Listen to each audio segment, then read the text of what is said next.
Welcome to the Waterloo podcast. My name is Martin Aaron. Since the year 2000, I've been building a database of the British Army in Waterloo. By compiling original records from the Public Record Office and Regimental archives, I've gathered information about each of the 33,000 British combatants in 1815. This podcast series examines that data.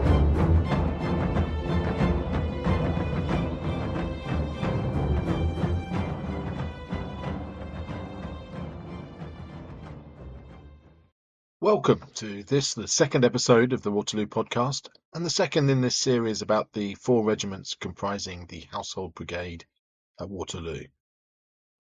Today we're discussing the 2nd Life Guards in the Waterloo campaign in 1815.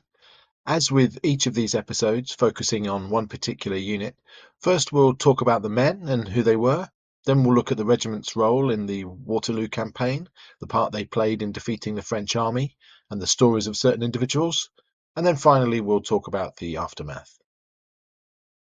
In many respects, the backstory of the 2nd Life Guards is very similar to the 1st Life Guards, who we looked at in the previous episode.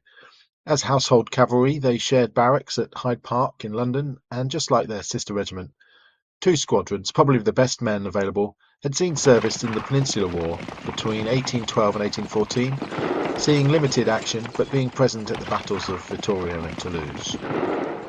The two regiments wore almost identical uniforms, were mounted on the same large black horses, and in 1815 both regiments sent two squadrons to Europe as part of Wellington's army.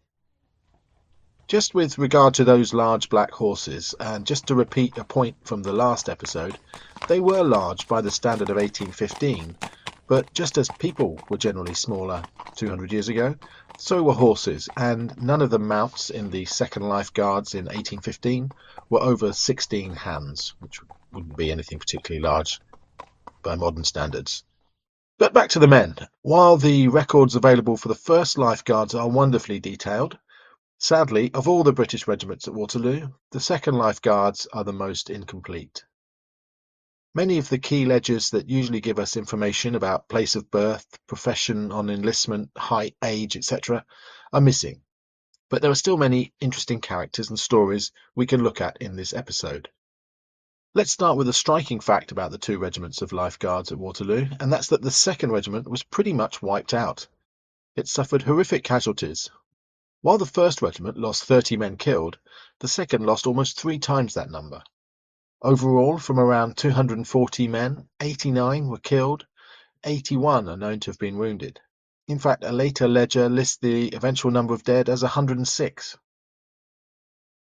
This tragedy is compounded by the fact that it's this large number of men who lost their lives that we largely know nothing about. We can hope that perhaps some dusty tome will turn up on a shelf in an archive someday, but until then, we're left only with data which predominantly covers the men who survived. In other words, very little data survives for 31% of the 2nd Life Guards at Waterloo.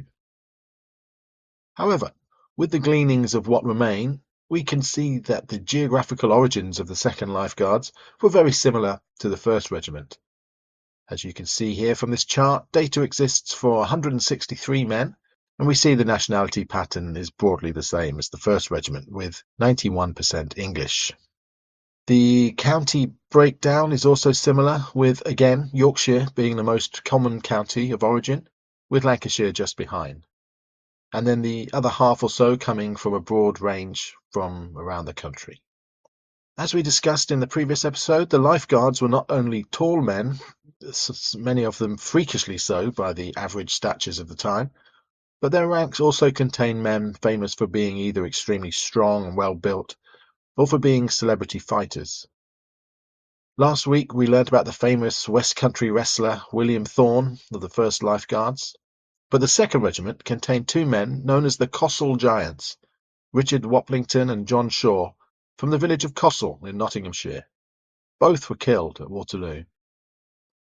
Also killed was a Corporal Charles Dakin. Now both Shaw and Dakin had been employed by the painter Benjamin Haydon as models, their muscular physiques being ideal for his paintings of heroes from classical myth. In late April 1815, the 2nd Life Guards had been ordered to Ramsgate, and since arriving in Flanders had, with the rest of the British army, been busily preparing to meet the French. Although they were witnesses to their sister regiments fighting at Genappe during the retreat of the 17th of June, the 2nd Life Guards were not engaged, so their first contact with the French came at Waterloo during the great charge of the Household Brigade. During the heavy French bombardment in the late morning of 18th of June, the brigade had been ordered to lie down on the ground, their horses' reins in their hands, in an attempt to reduce casualties from the French cannonballs whistling over the ridge. Then came the order to mount and move forward. The painter Hayden later spoke with surviving members of the regiment to try and find out what had happened to his beloved models. He wrote, "The description of the men was simple, characteristic, and poetical. They said, when the Life Guards and cuirassiers met, it was like the ringing of 10,000 blacksmiths' anvils. One of them knew my models, Shaw and Dakin. He saw Dakin, while fighting on foot with 2 cuirassiers, also on foot, divide both their heads with cuts 5 and 6. He said Dakin rode out, foaming at the mouth, and cheered on his troop. In the evening, he saw Dakin lying dead, cut in pieces. Dakin sat for me, with a sleeping groom on his knees, in Macbeth." During the Great Charge, while the 1st Life Guards went straight into the valley to the west of Les Haye-Saint, the 2nd Life Guards flooded to the east of the farmhouse. This brings us to a mystery. If both regiments of Life Guards were so similar in makeup, in size, horses, age, experience, what caused the 2nd Life Guards to lose so many more men killed? The answer may be that by fate positioning them on the left, meaning they streamed forward to the east of the farmhouse, they found themselves in a position from which it was more difficult to extricate themselves. A, they were further from the rest of the brigade, making any form of support impossible. B, by flooding east round the farmhouse, they became intermingled and carried along with dragoons from the Union Brigade, who, on spying the great battery, Napoleon's huge line of cannon drawn up on a ridge across the valley, charged onwards to the guns and largely to their doom. C, on this eastern side of the battlefield, they encountered strong bodies of French light cavalry, chasseurs and lancers, waiting to swarm around these now tiring heavy cavalrymen on their big horses and pick them off. One curious observation is the rather strange fact that out of 13 officers from the 2nd Life Guards, only 1 was killed and only 1 wounded. This is very different to the level of casualties among the officers of the other 3 regiments of the brigade. The 1st Life Guards, 6 casualties out of 10, the Blues, 6 out of 14, and the Dragoon Guards, 11 out of 25. Would it be unfair to wonder if this suggests the 2nd Life Guards were poorly led? Could this be a reason for their disproportionately heavy casualties? That, for whatever reason, insufficient officers were present to regroup the men into a coherent force and prevent the disaster that then ensued? It does seem strange, but something we can never really know. However, that many of the men charged too far, spurred on by their early success, is not disputed. A book published in 1896 states, "Captain Kenyon's troop actually captured a battery and endeavoured to carry it off, but they'd gone too far. A body of lancers outnumbering the Life Guards 3 times over attacked them, and they were also exposed to the fire of several columns of infantry." Now, being published 79 years after the battle, it's unclear where the source for this claim of temporarily capturing a French artillery battery comes from, but wounds of the men of the 2nd Life Guards at least support all accounts that the regiment suffered heavily from the French counterattack of lancers. If we look at some of the casualties from men of the regiment. Private Samuel Shepherd from Wirksworth, Derbyshire, run through the left arm and breast by lances, 2 sword cuts on his left hand, and deeply stabbed in the right leg by a bayonet. Private Peter Marsland from Borden, Cheshire, gunshot in the eye, lance stab in the thigh, and 3 other lance wounds. Private William Reed from Frome, Somerset, lance wounds in the arm and body. Private Edward Wright from Stafford, 8 lance wounds, also received in the battle. Private John Hogsflesh from Guildford, Surrey, 3 lance wounds. So I won't read all of them, but as you can see, that's 12 men with confirmed mention of lance wounds, which gives a vivid insight into what went wrong after the initial charge into the French heavy cavalry. As we mentioned in episode 1, 2 key things seem to be evident. Firstly, that the massive impact of these huge men sent their counterparts, the armoured French cuirassiers, reeling. And secondly, that buoyed by this success, the Household Brigade lost their heads, charged on too far, lost cohesion, and were then descended upon by swarms of quick light lancers and other French cavalry.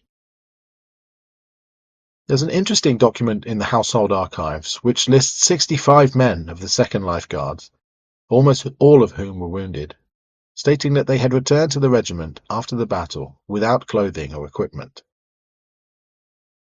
Of these 65, 21 shown here are listed as having been taken prisoner. From other accounts, it seems that the French ordered the captured British cavalry to strip and herded these large groups of naked men southwards from Waterloo, on the road and across fields towards Charleroi, 23 miles south of the battle. As we'll see in later episodes, many British and Allied prisoners are thought to have been killed by the French while being herded away from the battle, sometimes merely for not being able to keep up. Perhaps some of the men killed in the 2nd Life Guards died in this manner. In addition to these 21 men, 2 officers were also taken prisoner. Captain Henry Irby, whose horse fell during the first charge, and Lieutenant Samuel Weymouth, who commanded the leftmost, the most eastern of the 4 troops of the regiment in the charge. He writes of the fighting in the opening clash against the cuirassiers. A short struggle enabled us to break through them, notwithstanding the great disadvantage arising from our swords, which were a full 6 inches short of the nose of the cuirassiers. Having once penetrated their line, we rode over everything opposed to us. Captain Irby was able to escape by hiding in a cellar in which the prisoners had been locked overnight, and returned to the regiment 2 days after Waterloo. Lieutenant Weymouth took a good while longer. This account gives his story. More than 3 weeks passed away without bringing any tidings of him, and he was supposed to be dead. But, to the astonishment of everybody, he walked one day into Brussels in a most deplorable condition. His beard, the growth of a month, swept his breast. His face was burnt a bright mahogany colour. He had never been washed, and he was clothed in the most miserable rags.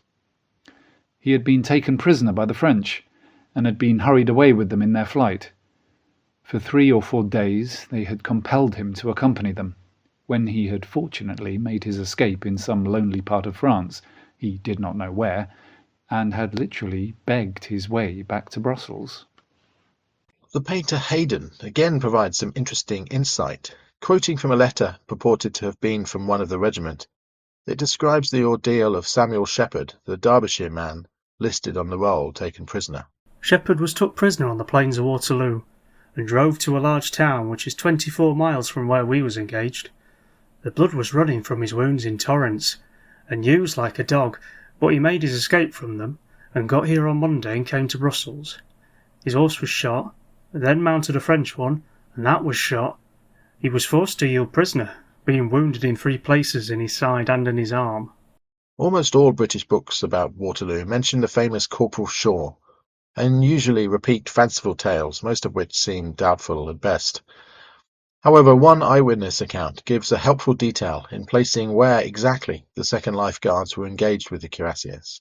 Cornet Thomas Martin, aged only 17 at Waterloo, later remembered being to the left of La Haye Saint farmhouse, about 100 yards ahead of the sandpit which flanked the road there, which was occupied by an advance party of the Rifles, where he found himself in the midst of broken bodies of cuirassiers, engaged in sharp conflict with our men, amongst whom our famed Corporal Shaw was very conspicuous, dealing deadly blows all round him.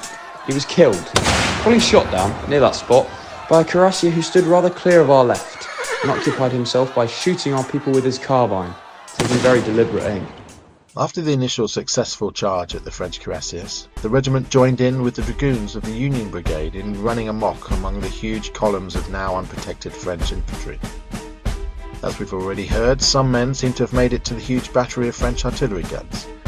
Here they found that the mounted drivers of the artillery limbers were mere boys who were crying in fear. The painter Hayden later wrote down Corporal William Hodgson's account of the way he hacked his way through the French counterattack to reach the Allied lines. He said he felt frightened, as he never fought with swords. A mounted French officer attacked him. Hodgson cut his horse at the nape, and as it fell, the officer's helmet rolled off, and Hodgson saw a bald man and grey hairs. The officer begged for mercy, but at that instant a troop of lancers were coming down full gallop, so Hodgson clove his head in two at a blow and escaped. He said the recollection of the old man's white hairs pained him often. Before he got back to the British lines, a lancer officer charged him, and missing his thrust, came right onto Hodgson and his horse. Hodgson got clear and cut the man's head off at the neck at one blow. The head bobbed onto his haversack, where he kept the bloody stain. Too often the horror of the butchery at Waterloo is replaced with a kind of gleeful jingoism and enthusiasm for gory details. This account from Hodgson is interesting in several ways, in that firstly that line, "he said he felt frightened," although presumably a given, is unusual, since such honesty is almost entirely absent from 19th century accounts. It's also interesting to hear Hodgson's line, "the recollection of the old man's white hairs pained him often." PTSD is sometimes presented as a modern ailment, but this seems to show the kind of dreadful flashbacks that these soldiers in 1815 would then endure for perhaps the rest of their lives. Similarly, the recollection of the decapitated head bobbing onto his haversack and the stain it left, these are the kind of terrible details that William Hodgson was still seeing vividly as he stood in Benjamin Hayden's study many months after the battle. Private Thomas Playford from Barnaby Dun, Yorkshire, was a religious man. After the army he became a preacher, and his accounts are extremely unusual in the way he reflects on the slaughter and the different human responses to such brutal combat. He recalled clashing swords, mangled bodies and groaning men. He recalls seeing Private John Johnson, a Lancashire man, triumph over 3 French cuirassiers. I knew Johnson well. He was a quiet man of few words, but a brave soldier. Other men, naturally of nervous infirmity, became almost helpless. I saw one man about 40 yards from me drop his own sword and seize the sword of his opponent. But some men, not naturally hard-hearted, became so brutalised by the conflict that they were ready for any act of barbarity. Some men of our regiment, of impulsive natures, had become decidedly insane during the hot work of war. They shouted, raved, and rushed recklessly into battle, where several of them perished.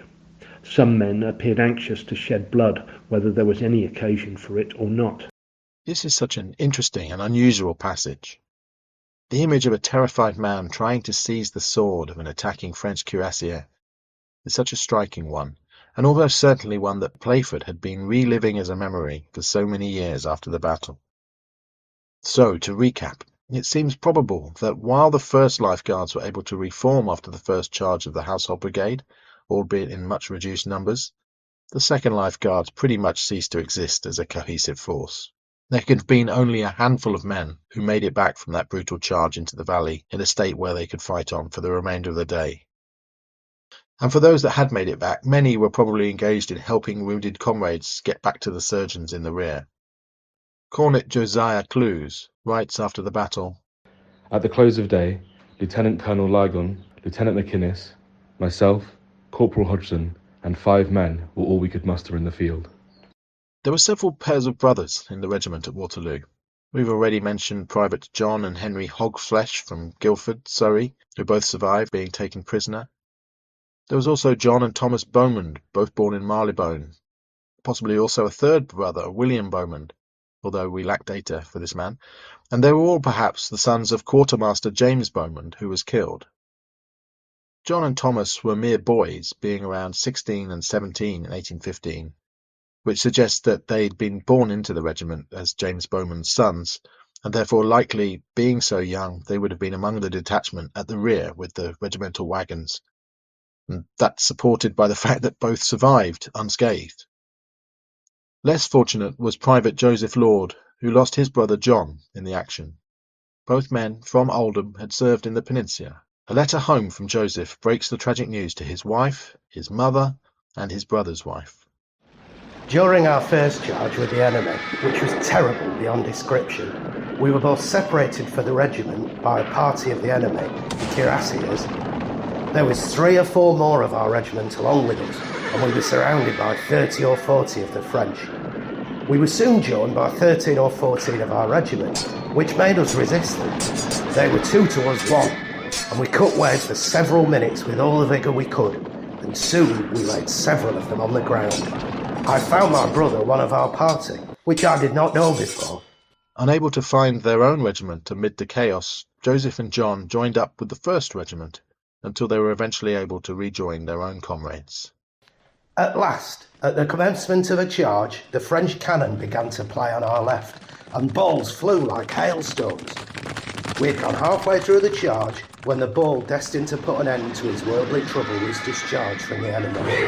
Thus did I lose the dearest brother, and he did not survive 2 minutes after he received the ball. Finally, the French began to fall back, and the battered and bloodied Allied line was given the order to advance. Private Playford recalls the sorry state of the 2nd Life Guards. When the remnant of our regiment was collected together, we looked a strange medley, some on French horses and some on foot, and from time to time we would find one of our own horses whose rider had been killed. We followed the army a few miles and then halted for the night. After Waterloo, the battered remnants of the regiment became part of the Army of Occupation. It was in a dismal state. A return sent to England 2 weeks after the battle states it had just 44 horses fit for duty. A final return in 1817 listed 159 horses killed and a further 15 unserviceable from wounds. My research shows 89 men killed, but this return states 93, so still 4 men, presumably, who died from their wounds at a later date. 137 swords were lost, 87 from men killed, 34 by men who were wounded and stripped, and 16 by men taken prisoner. As was commonly the case, men cooped up in barracks quickly became bored. Private Joseph Hindley was court-martialed on the 17th of August 1815 for highly unsoldier-like conduct and clandestinely entering house of Decondre, a local inhabitant, and taking therefrom wine, brandy and assorted articles without the consent of the owner.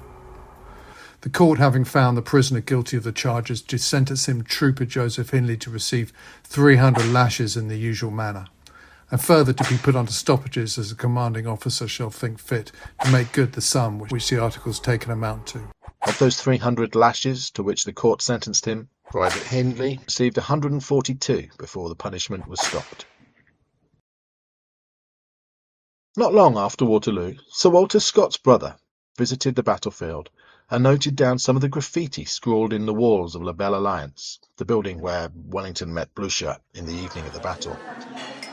The portrait of Thomas Sutcliffe, of the 2nd Life Guards, had been delineated on the wall by some friendly hand in coal outline. A critic of the fine arts, jealous probably of the honour thus paid, had endeavoured to depreciate it by putting the words "ugly thief" in very prominent connection with this otherwise flattering imitation. Private Thomas Sutcliffe was indeed in the regiment at Waterloo, where he appears to have been wounded. On the 17th of June 1816, the day before the first anniversary of the battle, he deserted, and on being caught was sentenced to be sent to general service. Before we finish, let's now look at what became of some of those men of the 2nd Life Guards. Lieutenant Weymouth, the wounded officer held prisoner for weeks after Waterloo, took some time to recover, and later reported he was a year upon crutches, in a state of excessive suffering, and it was 6 years before he could put on a boot. However, he did survive to become colonel, living until 1863. Over the year following Waterloo, several wounded men were discharged due to their wounds. For example, 3 young men, all discharged in February 1816. Private Peter Marsland from Cheshire, aged 28. Having received a ball at the Battle of Waterloo, which destroyed his right eye, and a deep stab in the thigh, which makes him halt in walking. and Private John Wetherall from Brafferton, Durham, was discharged the same day, aged only 21. Having recovered from 16 wounds but deprived of the use of his right hand. And Private Edward Wright of Stafford, aged 23, discharged due to a shot received at the Battle of Waterloo, which shattered the bones of the hand and disabled him from using it. 8 lance wounds were also received in the battle, which are cured, the scars only remaining. Private Samuel Shepherd must have been a tough old boot. We heard earlier of his being wounded multiple times and his ordeals of being taken prisoner. He lived until 1874, dying at Matlock Banks, aged 89. Obituaries of the Victorian era tend to be very unreliable sources, being commonly packed full of tall tales, gilded lilies, and muddled half-facts. However, a curious few lines in Shepherd's newspaper obituary have the ring of truth about them, stating that he recovered the spurs from the dead body of the prize fighter Shaw, and afterwards conveyed them to his parents at Hucknall, Nottinghamshire. One can only wonder where those spurs are now. As we saw in the previous episode, the widows of some of the men killed were supported by an annuity for the rest of their lives. The amount paid depended on the rank of the man killed. Corporal William Asnip's widow worked as a laundress, but received £12 a year from the Waterloo Fund. She later remarried and died in Finsbury Square in 1850. 60 years before Waterloo, in the mid-18th century, the Marquis of Granby had been an important British general in the Jacobite Rebellion and 7 Years' War. He was popular with his soldiers, and there are many pubs named after him still in existence now. He was also famous for being bald, and during the Regency period, his name seems to have become synonymous for any bald man. Private Samuel Godley from Whitwell in the Midlands would, aged 38, have been one of the older soldiers in the regiment at Waterloo. According to an oft-repeated tale, he was known in the regiment as Marquis of Granby for his bald head. At Waterloo, his horse was shot from under him during a charge and his helmet fell off. The cuirassier rode at him to cut him down, but Godley managed to fight off his adversary and killed him. Then, mounting the Frenchman's horse, he rode back to his comrades, who welcomed his return enthusiastically. Well done, the Marquis of Granby. Good man! Hurrah!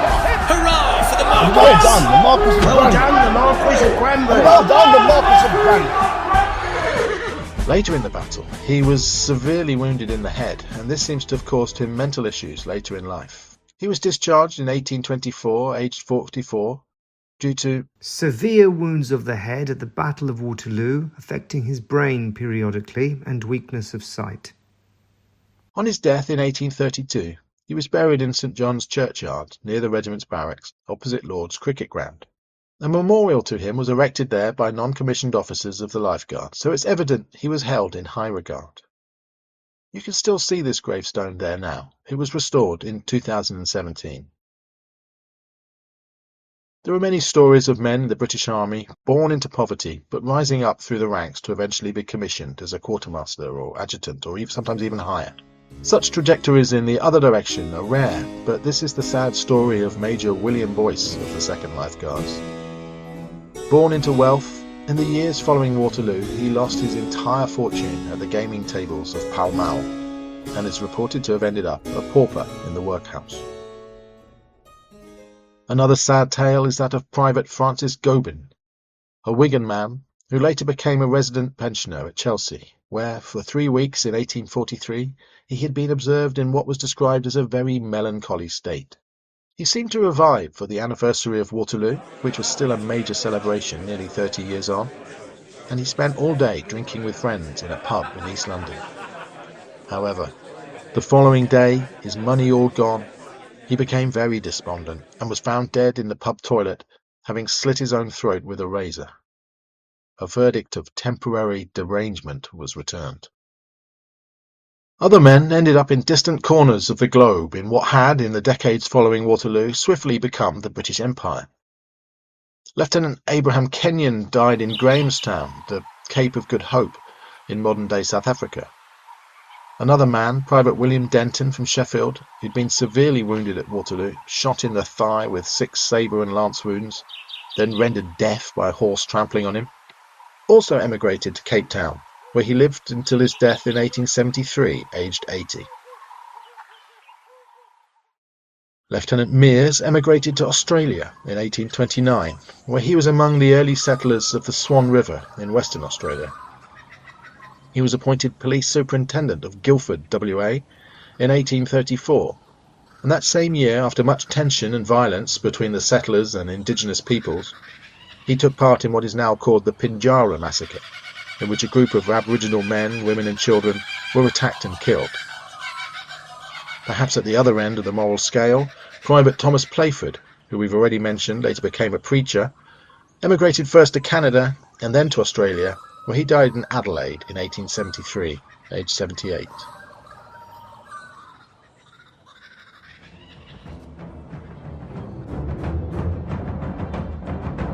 So that brings us to the end of this look at the 2nd Life Guards. If you enjoyed this episode, please like and subscribe. I'll be back next week with part 3, when we'll look in detail at the Royal Horse Guards, also known as the Blues. See you next time.